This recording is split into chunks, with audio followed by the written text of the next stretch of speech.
Welcome to the fifth in our tutorial series on Photoshop. Here we'll be talking about how to work with layers on our Photoshop document. What are layers? Simply put, layers are the way how we can organize our image easily and smartly.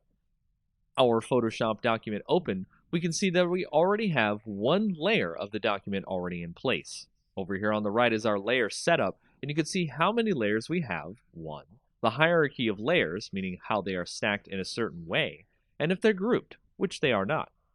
So, to create a new layer, all you have to do is click the button at the bottom of the layer window that looks like a new page being turned, or hit Shift-Control-N at the same time. You can also click the layer drop-down in the top and select New Layer from there. I personally like the Layer button as it's easy to click and go. After this, you can see that we've added a second layer that is blank to our layer list. The new layer has now become the top layer, which is what will display over the image we have already.